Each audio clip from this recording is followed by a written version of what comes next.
Eu quero chamar para ministrar aqui nessa noite, com muita alegria, um amigo que Deus me deu, porque o reino de Deus, ele nos presenteia, nos apresenta os amigos do Senhor, e é uma honra poder chamar o pastor Rodrigo Arraes. Aplauda Jesus na vida dele.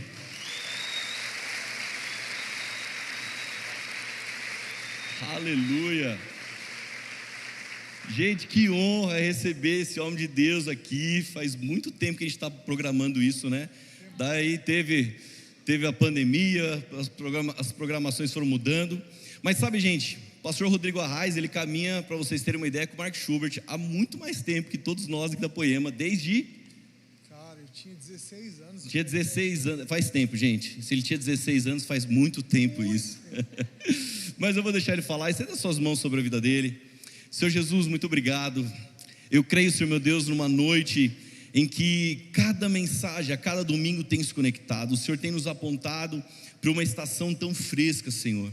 O Senhor tem colocado realmente a cada um de nós, nos proposto, não apenas uma visitação, mas uma habitação, uma jornada que se inicia contigo, em que tudo que nós queremos e buscamos é a sua presença, homens e mulheres apaixonados por Jesus, e o Senhor tem nos ajustado nesses dias. E Senhor, eu creio na autoridade que está sobre a vida do pastor Rodrigo Arraes. Eu creio, Senhor meu Deus, naquilo que Ele vai derramar sobre nós. E Senhor, que não haja nenhuma barreira, que cada um aqui, que o Espírito Santo tenha liberdade no coração e na vida de cada um de nós, para a honra e glória do Teu nome, Jesus. Amém.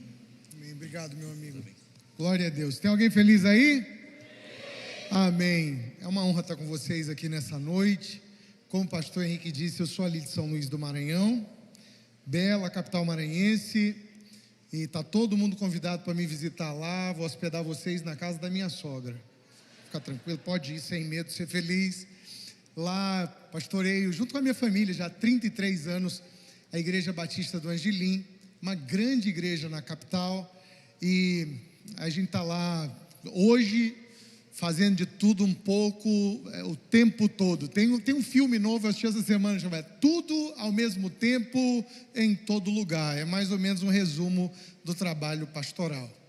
Eu quero trazer essa noite uma mensagem no seu coração, baseada na jornada de Jacó em Gênesis capítulo 32, versículo 22. Eu quero ler com você e orar. Gênesis 32, 22. Tema da mensagem nessa noite é Cruzando o Rio. Se você, como eu, gosta de anotar as mensagens.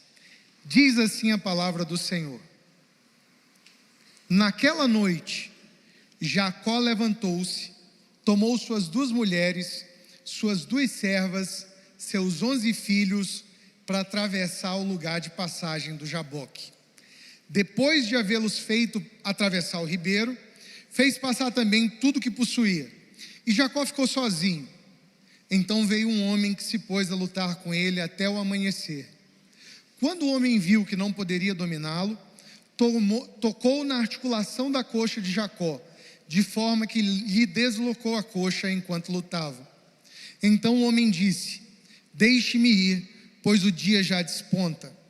Mas Jacó lhe respondeu: Não te deixarei ir, a não ser que me abençoes. O homem perguntou: Qual é o seu nome? Jacó, respondeu ele. Então disse o homem: Seu nome não será mais Jacó, mas sim Israel, porque você lutou com Deus e com homens e venceu. Prosseguiu Jacó: Eu peço-te que me digas o teu nome. Mas ele respondeu: Por que perguntas o meu nome? E o abençoou ali. Jacó chamou aquele lugar de Peniel, pois disse: Vi Deus face a face, mas a minha vida foi poupada. Ao nascer do sol, atravessou Peniel, mancando por causa da coxa. Até aí, feche os seus olhos, curva a sua fronte. Pai, essa é a tua palavra e nós nos reunimos ao redor dela nessa noite, Senhor. Que isso não seja uma aula, uma palestra, Pai, mas seja parte da própria ministração do Teu Espírito Santo no nosso coração e vida. Que seja uma semente, Senhor, que vai gerar um fruto que permanecerá. É o que nós oramos essa noite, em nome de Jesus. Quem crê comigo, dá um amém bem forte aí. Amém. Glória a Deus. É a partir da jornada de Jacó que eu quero meditar com você sobre uma situação que muita gente vive. E antes da gente chegar aqui nesse ponto de Gênesis 32, nós precisamos saber do contexto do que Jacó vinha vivendo.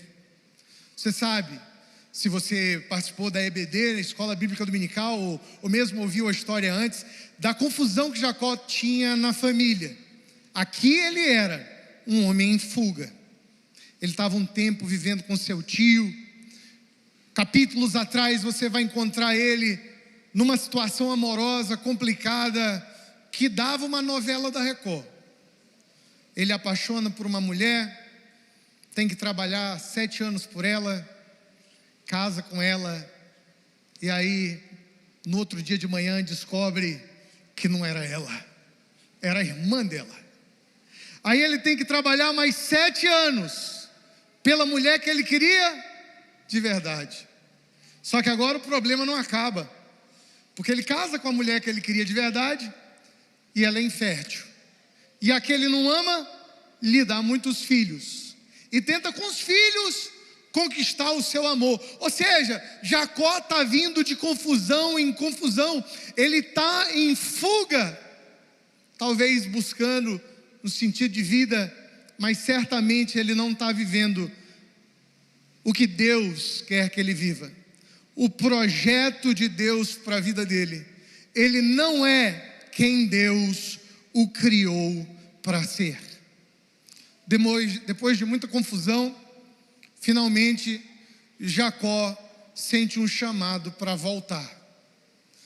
E é difícil voltar, porque ele tem um BO pesado com o irmão dele. Ele tem um problema de conflito familiar para ser resolvido. Ele tem situações desconfortáveis que precisa enfrentar. E vai enfrentar. Para isso, ele precisa cruzar o rio, o Val do Jaboque. Val é uma palavra que a gente não usa muito, mas ela quer dizer basicamente lugar de passagem. Numa época sem pontes, você cruzava o rio ali onde dava pé para atravessar os animais, a filharada, as esposas. E o Jaboque, ele é o rio que faz a fronteira de Israel. Um homem em fuga, longe do seu destino, precisa cruzar a fronteira de volta. Um homem catando um monte de coisa que não deveria, vivendo longe do centro da boa, perfeita e agradável vontade de Deus, ele tem que fazer o caminho de volta. Não será fácil, irmão.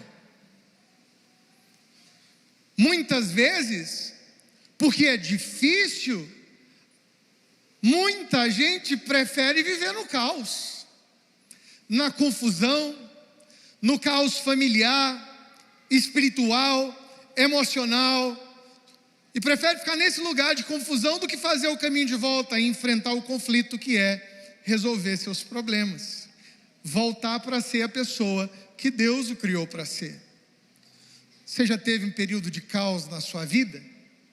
Você conhece alguém que já viveu um período de fuga de Deus?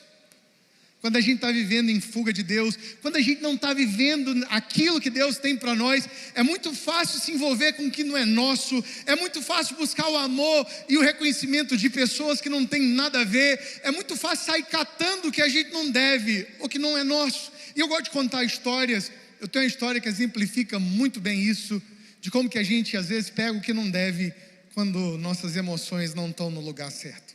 E foi um tempo atrás, a gente foi fazer uma viagem para a Índia.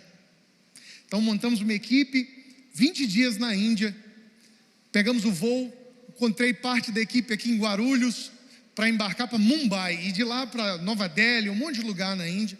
E aí encontrei um amigo querido aqui no aeroporto, e ele estava com uma mala pequena. Sabe essa mala carry-on que você leva em cima no avião? Ele só estava com essa malinha. 20 dias. Eu cheguei com uma mala média. E olha, eu sou bom de mala. Eu não viajo com muita bagagem. Mas encontrei e disse assim: cara, cadê a sua bagagem? Eu disse assim: não, vou viajar só com essa aqui, que eu quero viajar leve. Aí eu disse, o nome dele é Trigueiro. Eu disse: Trigueiro, 20 dias de Índia, cara. Essa é toda a tua bagagem? Rodrigo, eu vou viajar leve. Eu estou bem, eu estou preparado, eu vou viajar tranquilo. Excelente. Corta para 10 dias de viagem. A gente estava em Nova Delhi, já cansados, porque olha, a Índia ela te massacra, a comida é muito apimentada, a rua é caótica, é muito barulhento, é muito sujo, tudo é muito difícil, né? E depois de 10 dias a gente estava meio cansado já, somado a isso, a saudade da família. E eu perdi esse amigo de vista por 15 minutos. 15 minutos eu perdi ele de vista numa loja de departamentos. Quando eu encontrei ele de novo, ele estava com 2 volumes debaixo do braço. Pega a visão. Olhei ele com aquilo e disse: o que é isso aí? Ele disse: cara, comprei os 2 capacetes de moto mais lindos do mundo. Ele abriu 2 capacetes, marronzinho com visor, parecendo o capacete do Jirai, assim, aquele pessoal que anda de scooter. Eu olhei aquela situação, a gente no meio da Índia, eu disse: eu tenho 2 perguntas para te fazer. Primeira pergunta: tu tem moto? Ele parou com os cabelos: não, não tenho moto. Beleza. A segunda pergunta que eu tenho para te fazer é: você não queria andar leve, cara? Vem cá, que momento de doideira é esse que você quer viajar leve, você trouxe pouca bagagem, e agora tu me comprou 2 capacetes de moto, sem ter moto. Aonde que tu vai guardar esse capacete? Tem 10 dias de viagem ainda. E a partir de então, ele não conseguia mais nem puxar a mala, ele tinha que chutar a mala e carregar os 2 capacetes, e não dava nem para despachar o capacete na companhia aérea. Ele passou 10 dias, alguém que queria viajar leve, pegou no momento de emoção, no momento de confusão mental, porque nem moto ele tinha, ele me comprou 2 capacetes.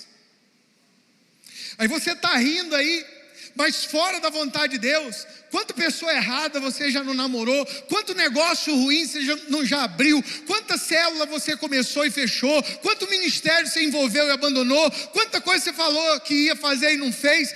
Cara, quando a gente está em caos, a gente se envolve, sai catando coisa que não deveria e soltando coisa que deveria carregar conosco. Quem sabe que isso é verdade diz misericórdia. É porque a gente não está bem, a gente está em fuga, a gente está evitando o conflito, e o conflito do crescimento, a gente está evitando o destino de Deus para nós. Jacó tem que voltar, ele tem que voltar, ele tem que cruzar o Jaboque, ele tem que voltar para o lugar do destino de Deus. Vai ser fácil? Não vai ser fácil.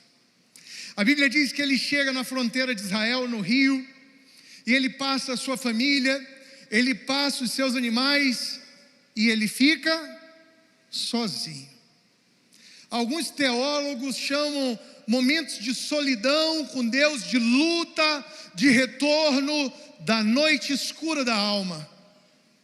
São momentos espirituais, são momentos de retorno, momentos de chamada de Deus, que são difíceis de compartilhar. E muitas vezes você está vivendo isso, Deus está te chamando, Deus está te incomodando para voltar para o lugar da vontade dEle, Deus está te desafiando a viver a sua melhor versão, e aí você quer compartilhar com a esposa, mas ela não entende.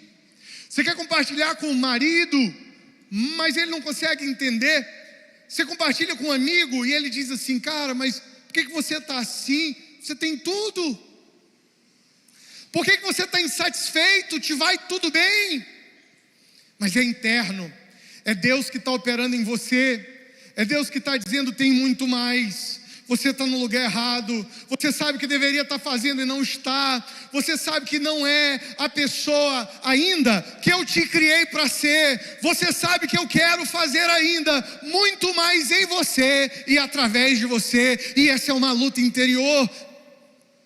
É uma luta pessoal. Jacó fica só. E Deus aparece para lutar com ele. Acho até engraçado essa expressão, lutar com Deus, porque quem em sã consciência luta com Deus, não é? Quem pode vencer a Deus? Mas a Bíblia usa isso, ela diz que é uma luta. Nessa passagem, é chamado de homem, anjo, príncipe Elohim. Ele vai lutar com Deus Altíssimo, o guardião da fronteira, não é? Há uma ideia no Velho Testamento, ela aparece também em Daniel, de que existem espíritos ou anjos territoriais, geográficos.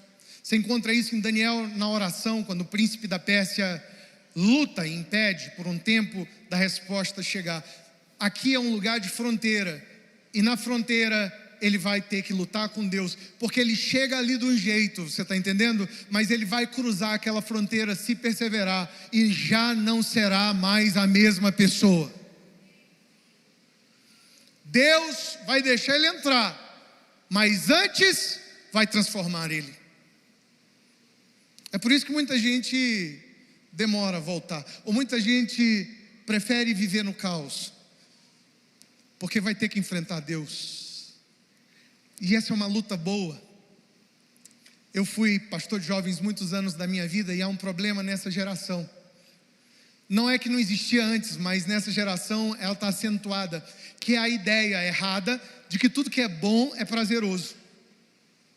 Tudo que é bom é prazeroso. Isso é uma mentira, porque tem muita coisa boa que é profundamente desconfortável. Se você acredita nisso, diz amém.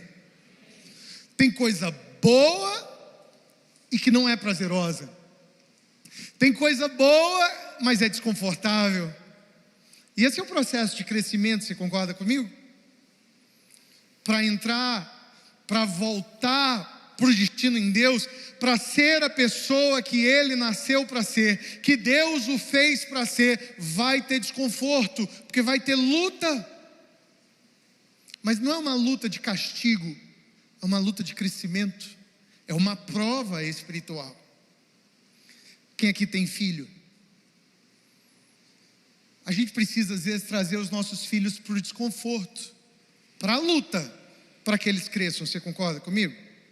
Eu tenho duas meninas, uma de 13, vai fazer 13 agora sábado, e uma de 8 anos, que é a Luísa. O apelido dela é cereja do bolo, porque ela é mais nova.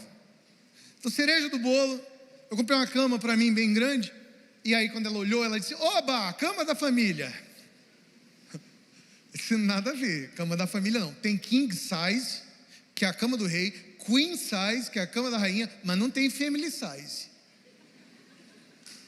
Não, mas eu quero dormir com a mamãe, eu quero dormir com o papai. E ela tem um negócio com a mãe dela, né? Um chamego com a mãe dela. Eu disse: eu vou dormir com a minha mãe. Eu disse: não, a mãe é minha.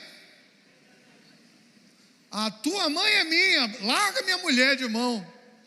Você vai dormir no seu quarto. E aí a mãe às vezes protege. Vocês são terríveis, terríveis. Então, às vezes a gente está cansado mesmo, 11 horas da noite, você quer ficar discutindo com criança? Não, você dorme aí, né? Mas tem uma hora que cansa. E aí eu disse nessa noite para a mãe dela: olha, acabou, Luísa vai dormir no quarto dela. E aí foi um escândalo. Acabou, Luísa, para o quarto. Mamãe, vamos comigo. Não, papai vai botar você para dormir e vai voltar. E a porta vai ficar fechada, não tem nada da vinda na madrugada. Vai dormir no seu quarto, amanhecer no seu quarto. Acabou. Sentou na cama e fiquei com ela. Abraçou o joelho. Disse: papai, o senhor tem que me dar opções. Mamãe pode dormir aqui? Não. Eu posso dormir lá? Não. Eu preciso de opções. Eu estou em loop. Conhece esse termo, loop? Sem opções. Papai, eu não estou preparada para dormir sozinha. Minha filha, nós vamos lutar aqui na madrugada agora, nós dois. Você está preparada, minha filha? Você está grande? Não estou, papai. Com quantos anos você acha que vai estar preparada? Uns 13 anos. A idade de Paola, eu durmo sozinha. Não, você está preparada hoje. Pai, por que você está me castigando? Quem está entendendo diz assim: pai, por que você está me castigando? Filha, você não fez nada de errado. Eu não estou te castigando, eu estou te abençoando. eu estou te preparando para que você seja a pessoa que você nasceu para ser. Você está grande, você está pronta, você é corajosa, você é capaz, você vai dormir sozinha. E isso que você está encarando como um castigo do seu pai, na verdade é uma bênção para a autonomia, para a independência, para o crescimento e a maturidade. Dormiu, mas não foi fácil. Diferente de Jacó, a gente não precisou esperar o amanhecer, mas ela interpretou inicialmente como um castigo, igual você. Quando você passa por problemas e situações internas e externas e acha que é castigo, encara o desconforto como uma maldição, mas na verdade o que Deus está te proporcionando é uma oportunidade de crescimento, de cruzar o rio do seu destino para o lugar que Ele sempre teve para você, um lugar de maturidade, de maior autoridade, de maior intimidade com Deus, de crescimento. Mas aí você fica aí, preso na preguiça, no pecado, na inconstância, no caos, na falta de disciplina espiritual, na falta de compromisso com a igreja e com as coisas de Deus, mentindo para você mesmo, dando 1 milhão de desculpas, sabendo que ainda não está vivendo a sua melhor versão. É tipo assim, ó, a gente está aqui, e a nossa melhor versão, a pessoa que Deus fez você para ser, está aqui. E esse gap aqui é o que traz infelicidade. É saber que a gente está perdendo tempo, fugindo. É saber que a gente está longe daquilo que Deus quer que a gente viva. Daquilo que a gente sabe que deveria fazer, mas não faz. Porque a gente está evitando o retorno e fugindo da luta com Deus. Irmão, deixa eu te falar um negócio nessa noite. Você se prepara, porque Deus vai te pegar.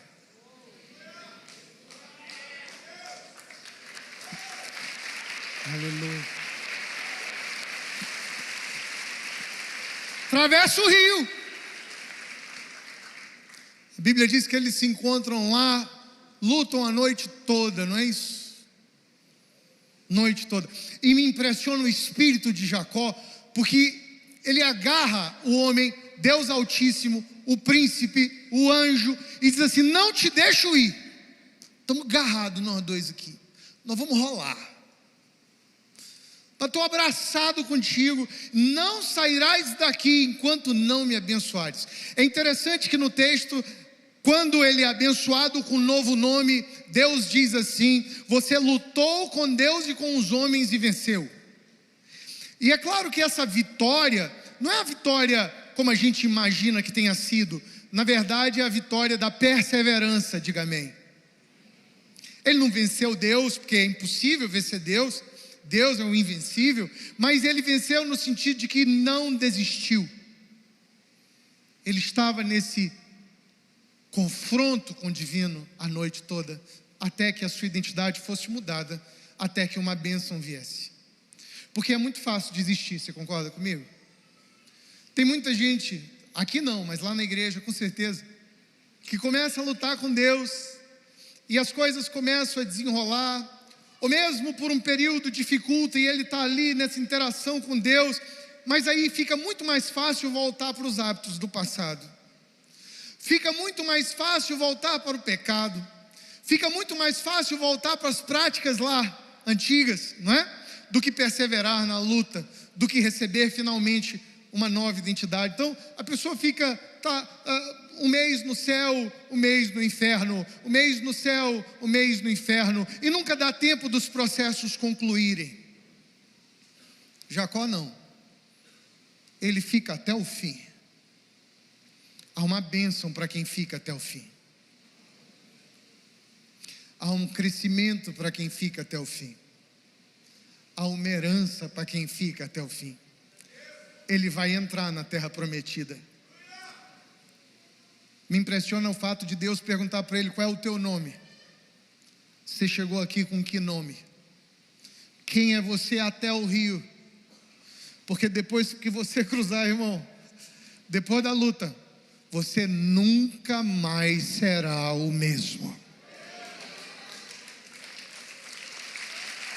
Nunca mais o mesmo. Tem que saber lutar com Deus. Eu quero deixar uma dica para você lutar bem com Deus, tá? Porque eu tenho a minha cota de lutas com Deus. Eu luto com Deus. Perturbo Deus. Você sabe que o próprio Jesus nos convidou a perturbá-lo. Foi o ensinamento de Jesus. Quando você fala de oração na Bíblia, você fala de oração, basicamente, duas passagens interessantíssimas em Lucas, que é Lucas 11 e Lucas 18, e a lógica é interessante. Em Lucas 11, os apóstolos dizem: Senhor, ensina-nos a orar. E Jesus ensina a oração do Pai Nosso. Quando orardes, orem assim, e ensina o Pai Nosso. E logo após, Jesus conta uma parábola, e é a parábola do vizinho inoportuno. É uma continuação da lógica da oração. Ele diz assim: haviam dois vizinhos, e um estava dormindo com seus filhos, e o outro bateu na porta de madrugada e disse: me dá pão, porque eu recebi uma visita, não tenho nada para dar de comer. Aí Jesus diz assim, o vizinho que estava dormindo responde: é tarde, eu estou dormindo com os meus filhos, não vou levantar para te dar nada. Aí Jesus ensina: em verdade vos digo, aquele vizinho vai levantar e vai dar tudo que o outro quer, não porque é amigo, mas para parar com a perturbação. Por isso eu vos digo: pedi e dá-se-vos-á, buscai e achareis, batei e abre-se-vos-á. Jesus está dizendo: você quer receber alguma coisa de Deus? Perturba Deus como um vizinho na madrugada. Jesus está colocando dois valores em conflito, entenda. Ele está falando de amizade e de perseverança. Ele está dizendo que a perseverança vai vencer. Porque se ele não der o pão por ser amigo, dará pela perturbação. Você sabia, tem muita coisa que Deus tem para te dar, e que você, como amigo de Deus, já deveria ter recebido, e não recebeu ainda porque nunca perseverou. Você não sabe lutar com Deus. O outro ensino é Lucas 18, são dois valores novamente. É quando Jesus conta sobre a necessidade de orar sempre e não desfalecer. Jesus disse: é necessário orar sempre e não desanimar. E ele diz assim: havia uma viúva que precisava de justiça. E essa mulher procurava o juiz corrupto, que não temia nem Deus nem homem algum. Jesus diz: ele não tinha temor de Deus nem dos homens. E a viúva ia todo dia à porta dele e dizia: faz-me justiça, faz-me justiça. Jesus diz: aquele juiz não teme Deus nem homens, mas ele vai fazer justiça a ela, só para se livrar da perturbação. Aí Jesus faz uma pergunta retórica. Ele diz: quando o Filho do Homem voltar à terra, encontrará fé nela? Que fé? Fé perturbadora. Jesus coloca novamente dois valores.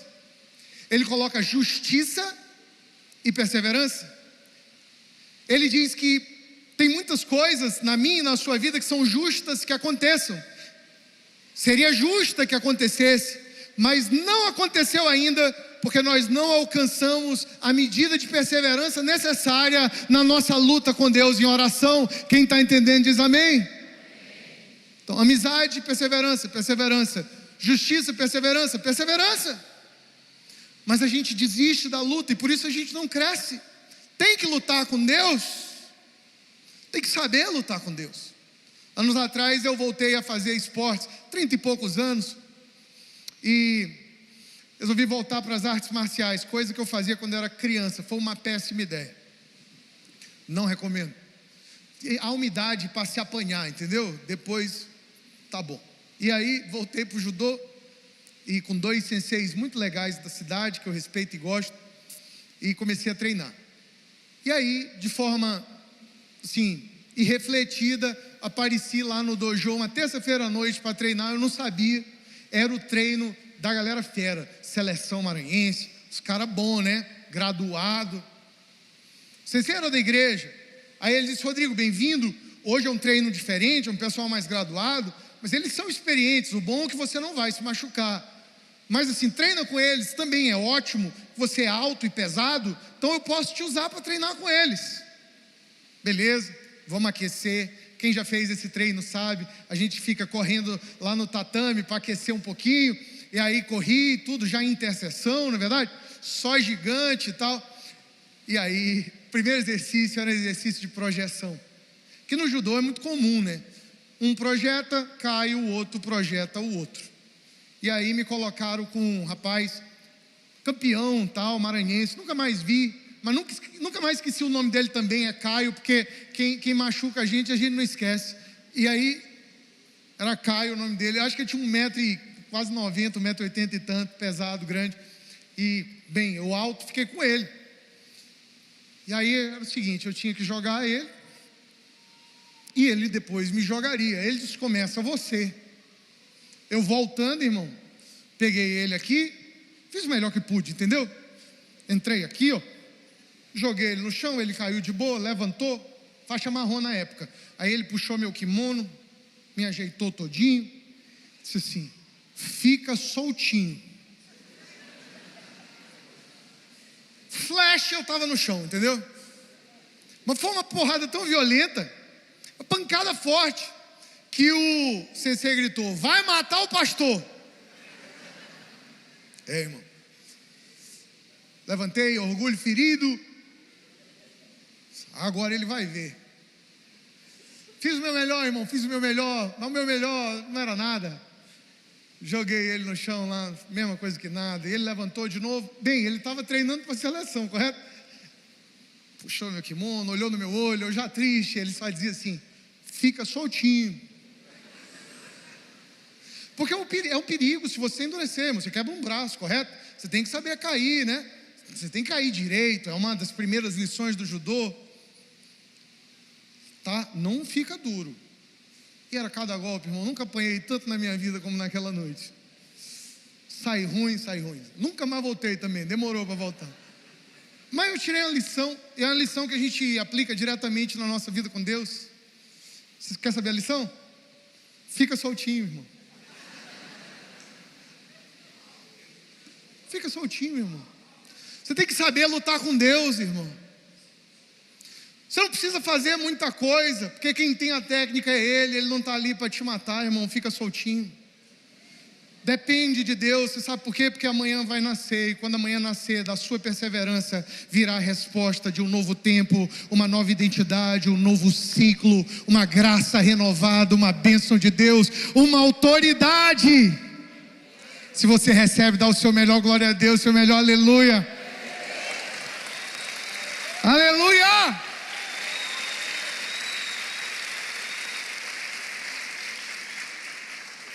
Aí tem que saber lutar com Deus. Vale tudo, vale até reclamar.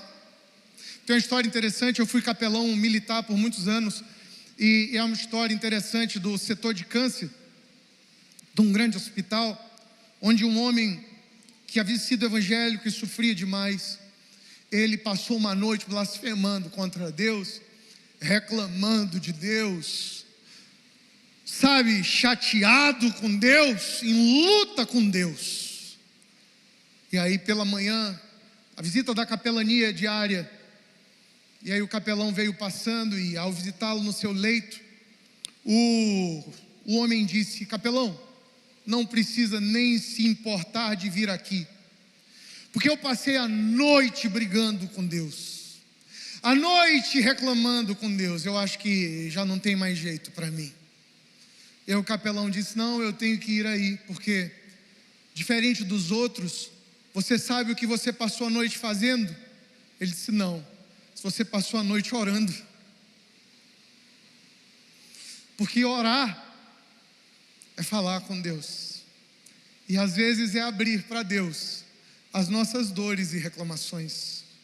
E é muito melhor lutar com Deus assim, quando a gente não entende o que está acontecendo, e chora, e reclama, e como vizinho inoportuno, o desperta pela madrugada, ou como a viúva buscando justiça, perturba a porta do céu, do que a inércia, do que o silêncio, do que a preguiça. A gente tem que saber lutar com Deus, porque há um lugar, há uma nova geografia espiritual, há um novo tempo para nós.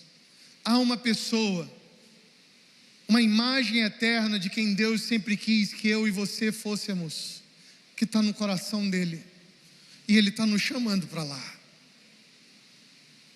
Ele está nos chamando para um lugar mais alto. Essa é a figura da jornada em toda a narrativa bíblica, de que a gente não foi chamado para fazer tendas, para parar. Essa é a pior maldição na vida do peregrino, você concorda comigo? É quando ele deixa de peregrinar, é quando ele faz a sua tenda num lugar que é só transitório, é de passagem. Não, a figura bíblica da jornada, irmão, é sempre cruzando fronteiras, glória sobre glória sobre glória, de forma que a gente não olhe para trás com nostalgia, mas com gratidão, e seja grato pelo que passou, mas acorde de manhã com aquela gostosa sensação de que não há nada lá atrás que se compare àquilo que Deus tem para fazer na frente. Daquele sentimento gostoso de juventude espiritual, porque você sabe que juventude na Bíblia é um conceito do Espírito. Paulo dizia que apesar do seu corpo exterior estar envelhecendo e cansando, o homem interior se renovava a cada dia. Essa é uma juventude do Espírito, você concorda comigo? De novas coisas. Agora muita gente morreu, ficou lá com um Labão, fez a tenda no lugar errado, não está cruzando o rio, não está voltando, não está avançando. Ô irmão, é triste demais, é velhice espiritual. É o Chesterton que tem uma frase que eu amo, que ele diz assim, Chesterton, apologeta, pastor não, mas defensor da fé em inglês, um cara muito engraçado. Ele dizia assim: o nosso problema é que nós pecamos e envelhecemos, mas o nosso pai é mais jovem do que nós. Vou repetir, porque a frase é espetacular. O nosso problema é que nós pecamos e envelhecemos, mas o nosso pai, Deus, é mais jovem do que nós, porque Deus habita em novidade perpétua. Cada nova estrela do universo, cada novo bebezinho na maternidade, Deus é novo o tempo todo. Há uma revelação preciosa e antiga do Rick Joyner, que ele diz que num livro, que ele teve uma visão dos céus e que Deus mostrou a ele o seguinte cenário: o trono, Deus no trono, os anjos ao redor. E os anjos gritavam: santo, santo, santo é o Cordeiro. Então Deus se movia no trono. E aí os anjos e os anciãos ao redor viam naquele momento uma faceta da natureza de Deus que eles nunca tinham visto antes por toda a eternidade, porque Deus é impossível de ser conhecido totalmente. É por isso que Ele é sempre novo. E ao ver algo novo que nunca tinham visto em Deus, os anjos gritavam em adoração: Ele é santo, santo, santo é o Cordeiro de Deus. E aí Deus, como um diamante, sentava-se novamente no trono de uma nova maneira, e eles viam algo em Deus que jamais haviam visto em toda a eternidade, e diziam: é novo, santo, santo, santo é o Cordeiro de Deus. Ele é infinito. Inclusive, é especialista em ressurreição, é especialista em vida nova, é especialista em novos desafios, é especialista em nos tirar do marasmo e nos lançar em direção ao nosso destino. Volta, Jacó! Não é confortável, mas é bom. Eu quero ler com você, antes de orarmos, porque hoje tem ceia, Efésios capítulo 1, versículo 17.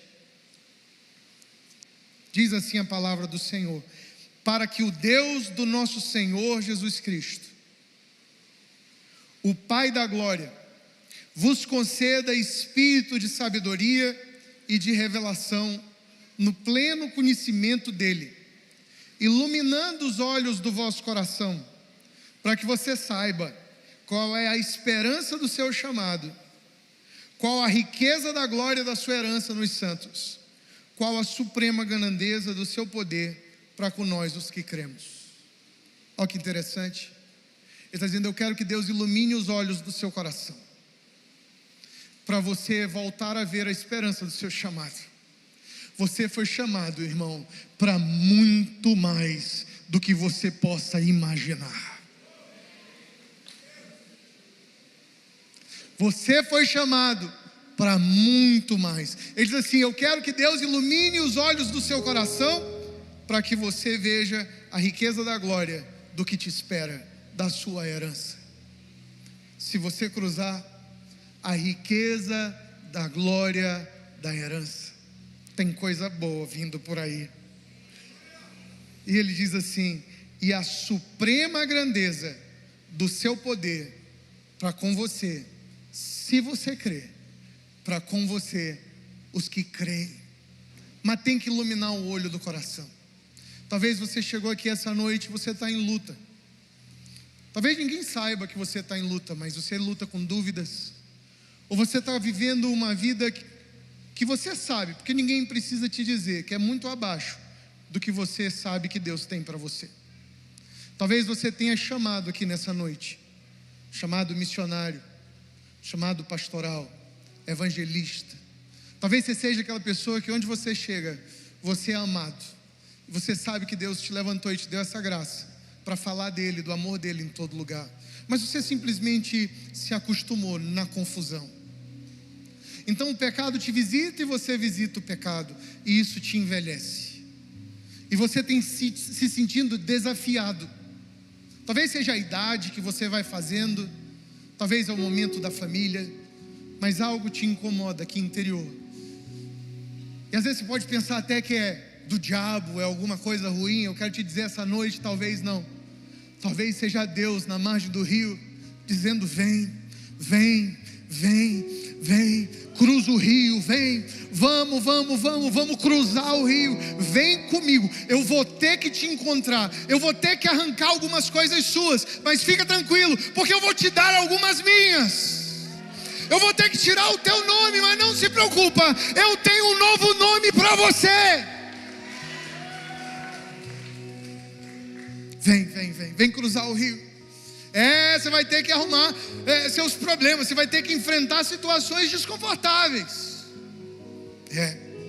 Você vai ter que pedir perdão para o seu irmão, você vai ter que resolver seus BO, como a gente diz em São Luís. Você vai ter que resolver suas pendências. É difícil, mas você vai crescer em caráter.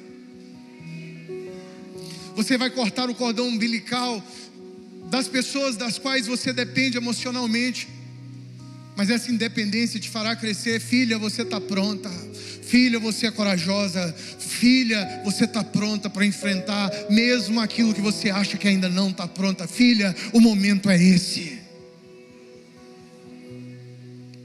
É o papai que está dizendo: você está pronta. Eu não sei qual é a sua situação, mas eu quero te convidar a ficar de pé no seu lugar. Há um desafio no espírito, porque tem muita gente aqui que está para cruzar fronteiras espirituais, de crescimento, de maturidade. Talvez seja você. Talvez essa angústia aí que te consome vai resolver quando você enfrentar esse momento de luta com Deus e definição. E se você é essa pessoa, eu quero te convidar para vir para o altar, porque o altar é o lugar de entregar, o altar é o lugar de receber. Se você é essa pessoa, eu não sei porque que você ainda não veio, nós vamos orar por você nessa noite. Vem à frente.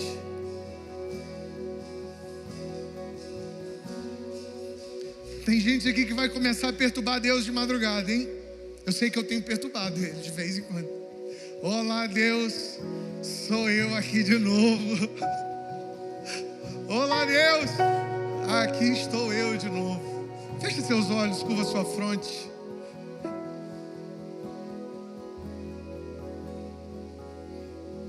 Cruza o rio.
já vai chegando.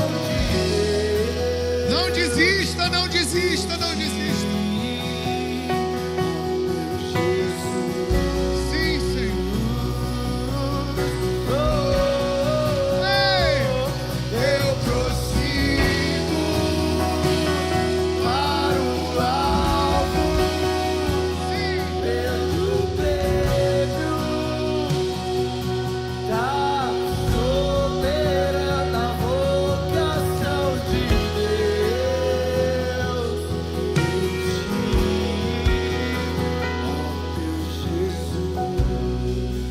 sim, Jesus, sim, Jesus. Faz tudo novo, Senhor. Sacode essa noite esse povo. Leve embora toda mornidão, toda preguiça.